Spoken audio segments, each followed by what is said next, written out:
రథం తాలూకు మన సింహాలు మాయమైనవి, కొన్ని ఇబ్బందులు తప్పులు జరిగినాయి అంటే ఒక్కొక్కరు ఎలా మాట్లాడారు వైసీపీ నాయకులు. వాళ్ళెవరు ముస్లిమ్స్ కాదు, హిందూస్ కాదు, వాళ్ళెవరు ముస్లిమ్స్ కాదు, క్రిస్టియన్స్ కాదు, హిందువులే అందరూ.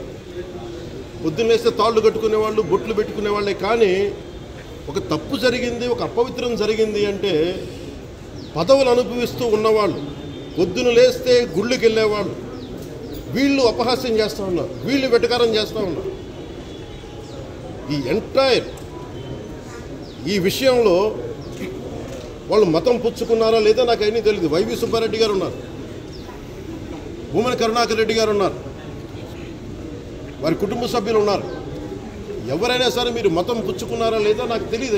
చరిత్రలో ఒక రాజకీయ నాయకుడు మతాల గురించి మాట్లాడాలంటే భయపడే పరిస్థితిలో ఏ మతానికి అన్యాయం జరిగినా నేనున్నానంటూ ఒక భారతీయుడిగా ముందుకొచ్చినందుకు పవన్ కళ్యాణ్ గారికి శిరస్సు వంచి పాదాభివందనం చేస్తూ అమ్మవారి ఆశీస్సులు ఉండాలని మనస్ఫూర్తిగా కోరుకుంటాం. ఆరాధ్య దైవం పవన్ కళ్యాణ్ గారికి దీక్ష చేస్తున్నందుకు, హిందువులు తరఫున ఈ దీక్ష చేస్తున్నందుకు వారికి పాదాభివందనం. మీకు అమ్మవారు సకల సౌభాగ్యాలు అన్నీ ఇచ్చారు. పేదల కోసం మీరు బయటకు వచ్చినందుకు మీకు శిరస్సు వంచి పాదాభివందనం చేస్తారు.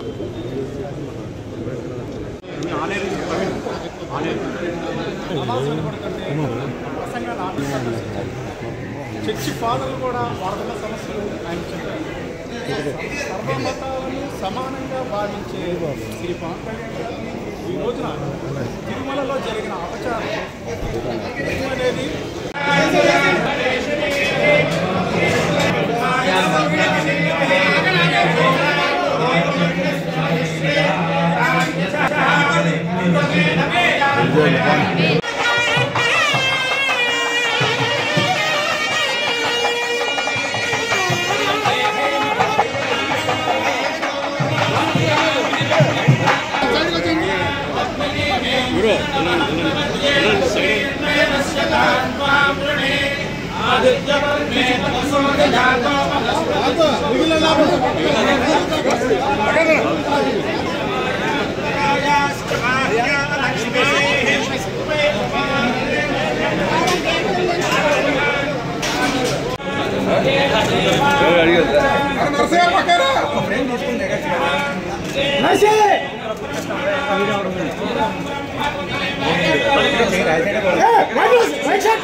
అయిపోయిందిలే కానీ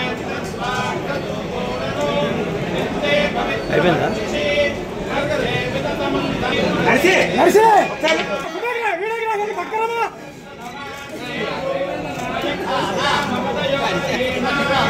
బాబు పక్కన అయ్యారు